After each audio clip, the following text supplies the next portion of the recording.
오늘은 복음을 전할 때, 전도할 때 주시는 하나님의 은혜라는 제목으로 말씀을 전가하겠습니다. 우리가 읽은 이 사도행전은 내용이 참 매우 길잖아요. 1절부터 무려 48절까지 긴 내용입니다. 그런데 이 내용은 두 가지 환상으로 되어 있죠. 고넬료에게 준 환상, 베드로 사도에게 준 환상으로 되어 있습니다. 이 두 가지 환상을 통해서 하나님께서 고넬료라고 하는 사람을, 이방 사람이잖아요. 고넬료라고 하는 사람을 구원하는 이야기죠. 이것을 다른 차원으로 보면, 베드로 입장에서 보면 베드로를 통해서 하나님께서 복음을 전하는, 전도하는 말씀이요. 쉽게 하면 한쪽 사람, 전하는 사람 입장에서 보면 전도하는 이야기요. 구원받는 사람에게 보면 새로 예수를 영접하고 교회 다니게 되는 이런 구원의 사건이죠. 하나님께서 이 두 사람, 고넬료와 베드로를 통해서 어떻게 복음이 전파되는지를 보여주시는, 하나님이 하시는 하나님 자신의 선교 말씀이기도 한 것입니다. 읽어보시면 어떻게 이런 일이 있을까 싶을 정도로 또 읽어보고 또 읽어보고 그렇게 되지 않습니까? 참 신기한 장면이기도 합니다. 이런 하나님이 하시는 신비로운 그런 역사를 통해서, 복음의 현장에서 또 우리를 통해서 전도할 때 하나님께서 어떻게 역사하시고 무슨 은혜를 주실까, 그런 차원에서 오늘 말씀 한번 같이 나눠보려고 합니다. 우리가 복음을 전할 때 하나님께서 우리를 복음의 일꾼으로 사용하실 때 먼저는요, 만남이라는 은혜를 주십니다. 고넬료 환상 속에서 두 가지 환상이잖아요. 고넬료에게 준 환상에서 하나님 하신 말씀은 네 사람을 보내서, 베드로라 하는 사람을 청해서 오라. 사람 보내서, 종을 보내서, 부하를 보내고 해서 저 사람 데리고 오라. 초청해서 오라. 베드로 환상에서 주신 하나님 말씀은 고넬료라고 하는 사람이 시종들을 보내서 찾으러 올 것이다, 부르러 올 것이니 사람이 오면 두말하지 말고 무조건 그 사람 따라가라. 이런 내용이 오늘 환상의 내용이 있잖아요. 그 당시에 무슨 전화가 있겠습니까? 서로 어떻게 먼 거리에 떨어져 있는 사람이니까 어떻게 만날 수가 있겠습니까?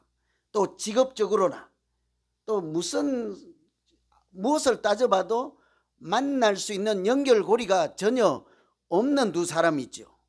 그런데 하나님께서 마치 중매를 하는 사람처럼, 우리 중매장이라고 하잖아요. 중매하는 사람, 서로 모르는 두 사람을 연결해주고 서로 사랑하게 하고 결혼까지 하게 하는 것처럼 하나님께서 복음을 전하는 사람, 또 한쪽은 복음을 전하고 예수를 믿게 될 사람을 서로 만나게 해서 하나님께서 베푸시는 구원의 은혜를 같이 누리게 하는 그런 말씀이 오늘 내용이지요. 이처럼 하나님은 전도하실 때 만남을 통해서 역사하시는 하나님이십니다. 여러분, 독일의 유명한 철학자 마틴 부버는요, 그래서 인생은 만남이다 이렇게 이야기를 했어요. 인생이 뭐냐? 정의를, 이 사람 철학자는 만남이 인생이다, 인생은 만남이다 그랬어요. 여러분 좀 공감하십니까? 제가 일부는 딱 보니까요, 인생은 만남이다 하고 제가 고개를 딱 들었는데요, 딱 보여. 아, 저분은 인생은 만남이지. 저분도 저 가정도 맞아, 만남이 곧 인생이다. 딱 보여요. 뭐 2부에는 이제 먼저 사별하시고 혼자 계시는 분들도 많이 계시지만 여기도 보니까 더러는 그래, 저 가정은 만남이구나. 철학자가 말씀한 것처럼 인생은 만남이다, 이런 생각이 많이 들지 않을 수가 없습니다. 여러분 가정에 또 옆에 앉아 계신 아내, 사모님 때문에 남자들의 인생이 핀질로 아십시오. 왜 여자들이 아멘합니까? 남자들이 아멘해야지. 하나님께서 주신 베풀 때문에 인생이 핀질로 아세요? 네. 반대도 마찬가지예요. 반대도 붙여준 남편들 때문에 인생이 그래도 이만큼 살게 된 줄 믿습니다. 그죠? 우리 집에 어떤 사람도 꼭 이 말씀은 기억했으면 좋겠어요. 그죠? 붙여준 사람 때문에 그래도 이만큼 살지 않았습니까? 그죠?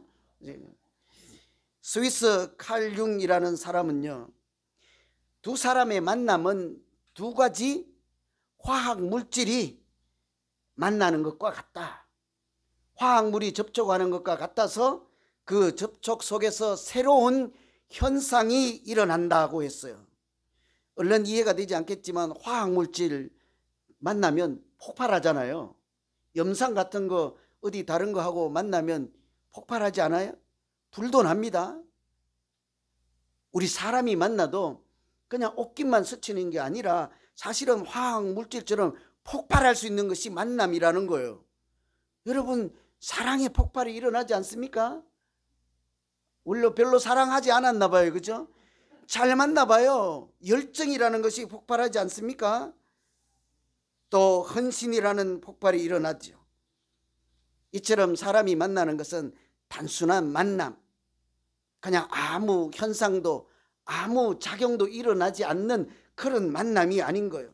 하나님께서 붙여준 사람들 사이에는 엄청난 역사, 화학물이 만나게 돼서 화학 반응이 일어난 것처럼 사람 사이에도 만남이 일어나면요, 하나님께서 만남을 통해서 새 역사를 만들어 가실 줄 믿습니다. 우리 만남을 통해서 많은 새 역사가 창조되었잖아요. 가정이라는 게 만들어졌잖아요. 우리 하나님이 만나게 해서 교회라는 것이 만들어지지 않습니까? 만남이 단순한 것이 아니라니까요. 이처럼 하나님께서 만남을 통해서 우리에게 역사를 이루어가는 것은 우리가 누구를 만나느냐에 따라 그 사람으로부터 어떤 영향을 받느냐에 따라 우리 인생이 달라질 수 있기 때문이에요. 이런 얘기를 그냥 설명으로만 하면 별로 와닿질 않아요. 그래서 제가 이 대목에서 고민을 하니까 얼른 생각난 사람은 저는 이 사람이었어요. 아브라함 링컨 대통령, 여러분 다 아시잖아요. 이 사람이 대통령에 당선되었을 때요, 수소문을 해서 어떤 한 사람을 찾았어요.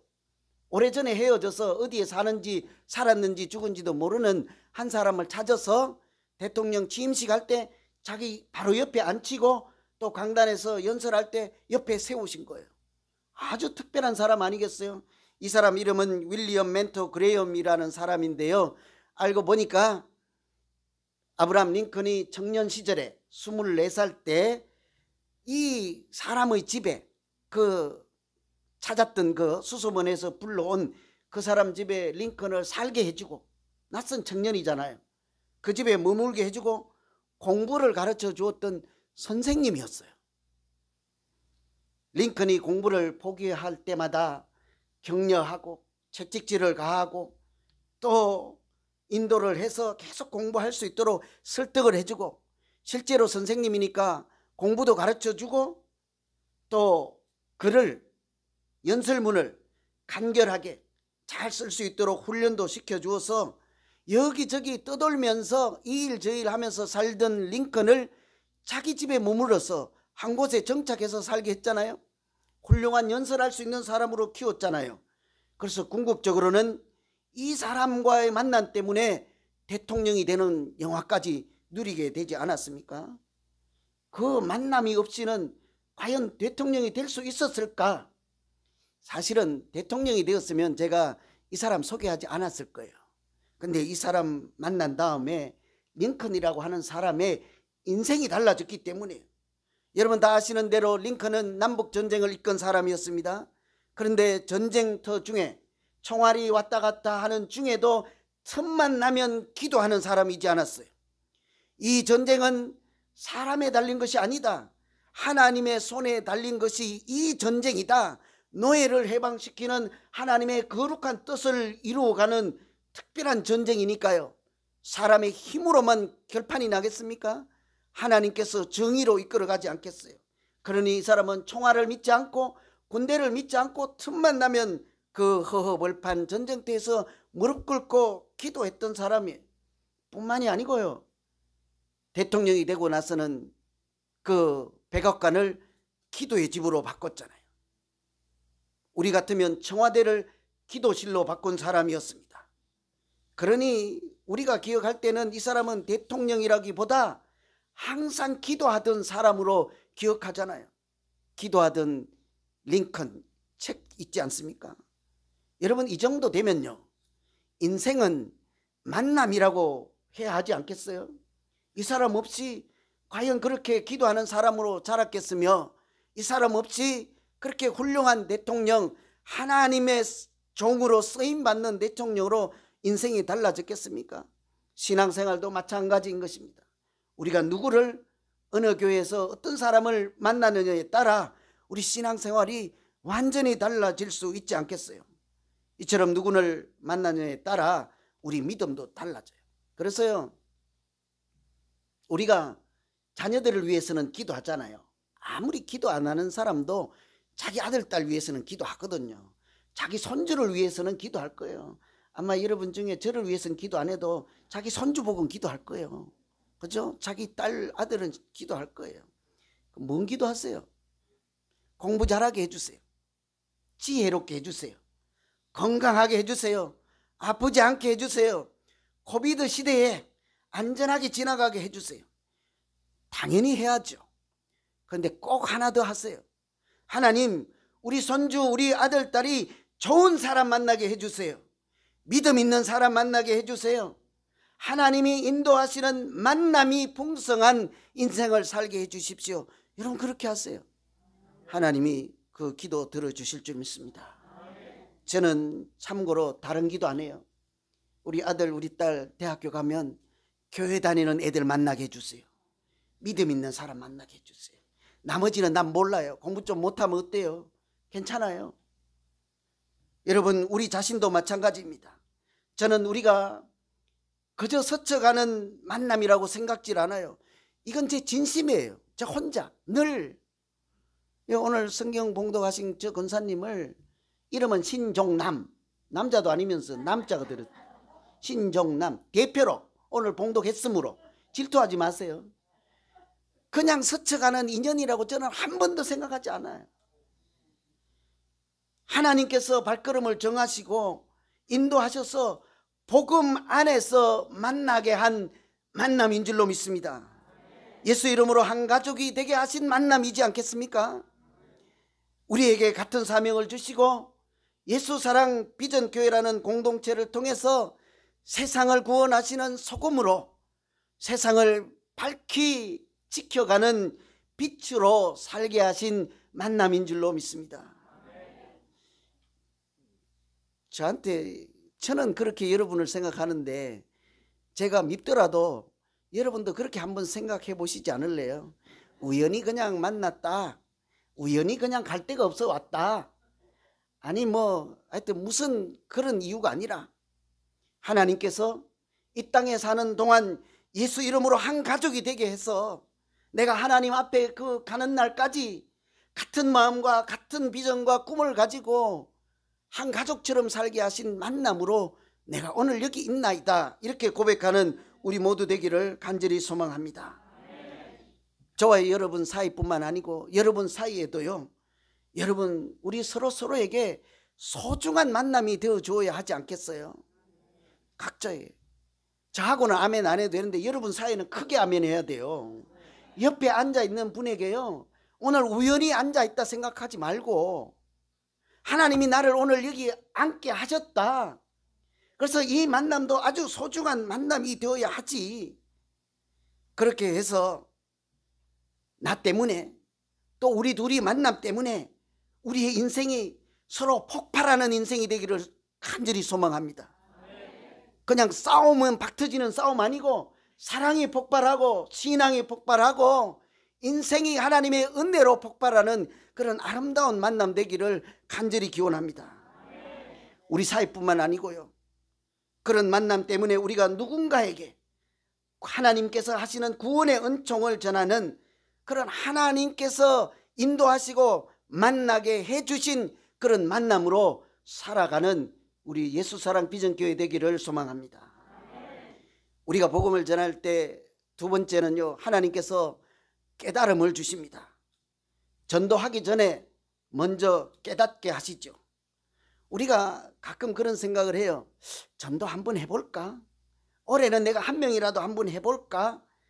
그 정도 마음 갖고는요, 절대로 전도할 수 없습니다. 전도를 하지 않으면 안 되겠구나. 내가 올해는 반드시 한 영혼을 구원해야지, 하지 않고는 내가 밥을 안 먹어야지. 그런 깨달음을 하나님께서 주실 때만 할 수 있는 것이 선교이고 전도인 것입니다. 오늘 말씀에 보면요, 환상을 통해서 하나님께서 베드로에게 하신 일은 베드로를 깨닫게 하시는 일이었어요. 먼저 가서 복음을 전하라 이런 얘기를 하지 않습니다. 먼저 환상을 통해서 베드로의 생각을 바꾸시고 베드로의 마음을 넓히시고 딱딱한 마음을 다른 사람을 향하여서 열리게 하신 작업을 먼저 하셨죠. 깨달음을 주시죠. 여러분 다 아시는 대로 베드로의 환상을 우리가 보자기 환상이라고 하잖아요. 보자기. 요즘은 책을 이제 가방에 넣고 등에 이렇게 메고 다니잖아요. 옛날에 우리 학교 다닐 때 어떻게 했어요? 그냥 넓은 네모난 보자기에 책 가운데 넣고 둘둘둘 말아서 양쪽에 끈 어깨에 메고 이렇게 뛰어가다가 책 다 떨어지고 그렇지 않았어요? 하늘에서 보자기가 내려왔는데 보자기를 풀어보니까 거기는 책이 들어있는 게 아니고 온갖 짐승들이 들어있었습니다. 베드로가 배가 고파서 기도를 했거든요. 근데 하나님께서 먹거리로 하늘에서 보자기를 통해서 짐승을 내려줬는데요, 보니까 부정한 짐승들만 가득해서 내가 먹을 수 있는 것이 아니었어요. 그래서 투덜거려요. 배는 고파 죽겠는데 내가 먹을 수 있는 것 한 개도 없고 내가 평소에 잘 먹던 것 아니네요. 나 이거 안 먹어. 이거 하나님께 나 이거 못 먹습니다. 그랬더니 하나님께서 뭐라고 하십니까? 하나님께서 한 번 더 말씀하죠. 그래도 먹어라. 그래도 먹어라. 그래도 안 먹어 하니까요, 뭐라고 하세요? 하나님께서 깨끗게 하신 것을 네가 속되다 하지 말라. 여러분 이거 깊이 생각하며 우리가 신앙생활 할 때 마음에 외우고 깊이 생각해야 되는 말씀 아니에요? 하나님께서 깨끗하게 하신 것을 네가 속되다 하지 말라. 저는 이 말씀을 그래서 오늘 원고에도 2번씩 써 놓았어요. 하나님께서 깨끗하게 하신 것을 네가 속되다 하지 말라. 나도 저도요 얼마든지 그럴 수 있기 때문에요. 여러분 하나님이 여러분 다 사랑하시는 줄 믿습니다. 여러분 각자 어떤 한 분이든지. 그런데 제가 어느 날 기분 나빠가지고 그 중에 한 명 제 욕했다고, 저를 무시했다고 미워하기 시작하는데 하나님 뭐라고 하겠어요? 하나님이 깨끗하게 하신 것을 네가 속되다 하지 말라 이렇게 하지 않겠어요? 그래서 제가 곰곰이 생각해 봤어요. 뭔 소리일까 저게? 무슨 소리일까? 저는 개인적으로 이렇게 해석을 했습니다. 하나님께서 사랑하는 사람을 네가 미워하지 말라.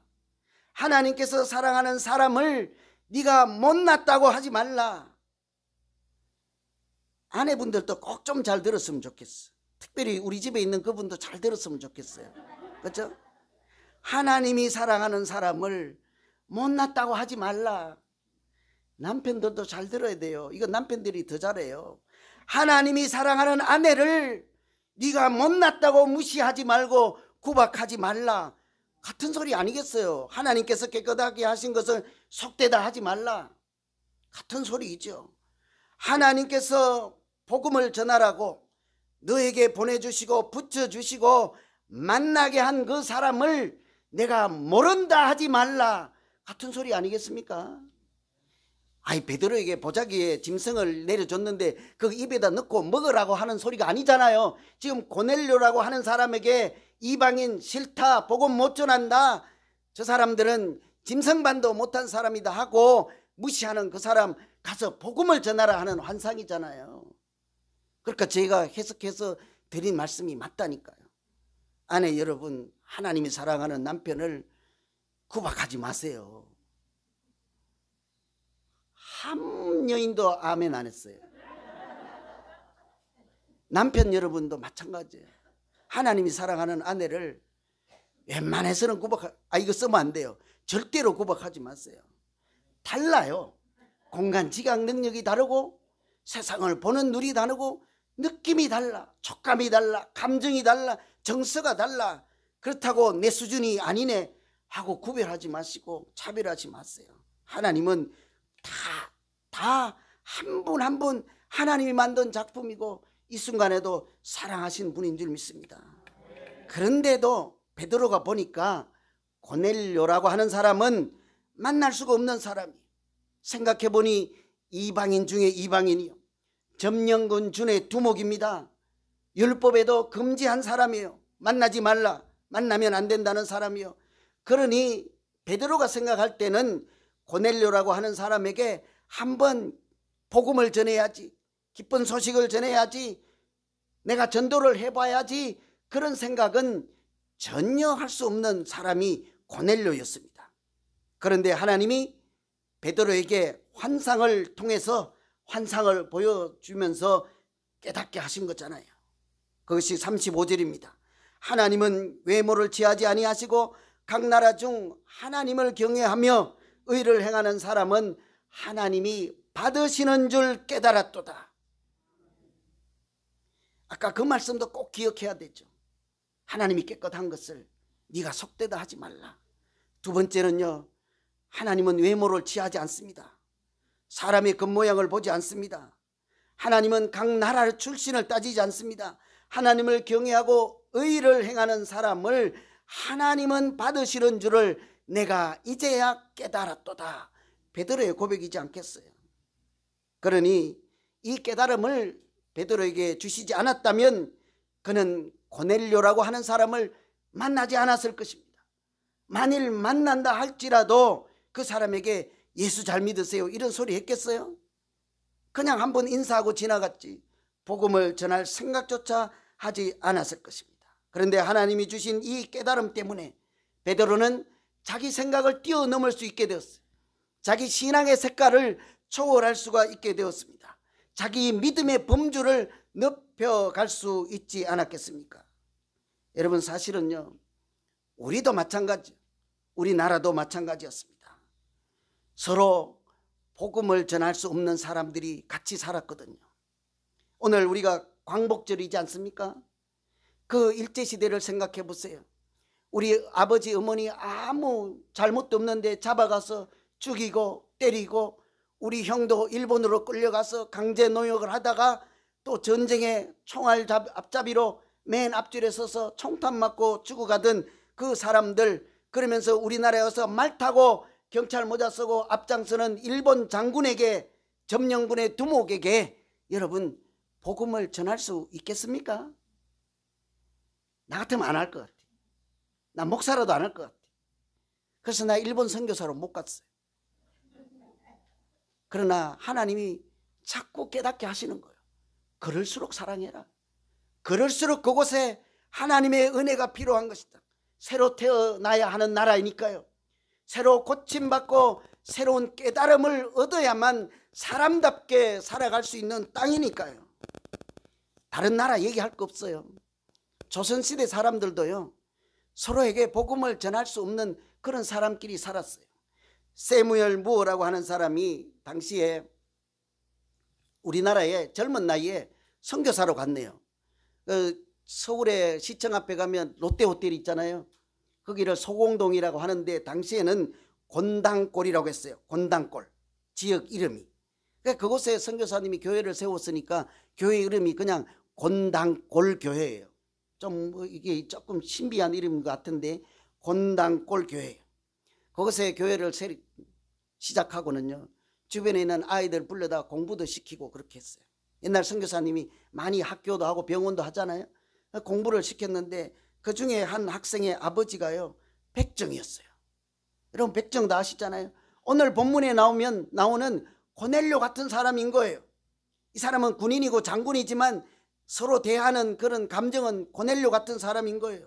사람 취급하지 않고 백정이라고.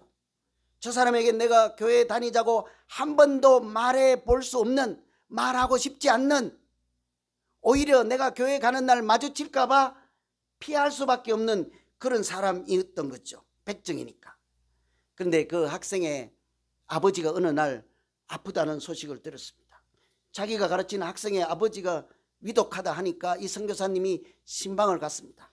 사경을 헤매고 있고 장티푸스에 걸려서 곧 돌아가시게 생겼어요. 그러니까 자꾸 신방을 가는데 낫지 않으니까 이 외국 사람끼리 또 통하잖아요. 당시에 왕, 고종 황제 주치인 그 에비슨 박사를 데리고 백정 집에 가는 거예요. 그래서 왕전을 가고 하다가 죽을 병에서 고쳐진 거예요. 완쾌되었습니다. 목숨을 건진 거죠. 그러니 이 학생이나 아버지인 백정이나 얼마나 고맙겠어요. 이거는 그냥 보통 만남이 아니다. 누가 가정집에, 그것도 백정집에 대통령을 고치는 주치의가 와서 침을 놔주겠습니까? 약을 주겠습니까? 이것은 하나님이 보내신 만남 아니고는 있을 수 없는 일이다 하고는 교회를 간 거예요. 곤단골 교회를. 근데 문제가 났어요. 난리가 났어요. 무슨 난리가 났게요? 물난리 아니에요. 화재 난리도 아니에요. 사람들 난리예요. 교회를 안 다닌대. 왜요? 백정이 왔으니까. 나는 양반인데.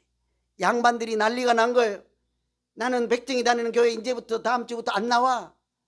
목사님 저 사람 내보내지 않으면 나 이 교회 안 다녀. 제가 이거 어디서 많이 듣던 소리 같아갖고 좀 그래요. 나 저 사람 오면 안 갈 거야.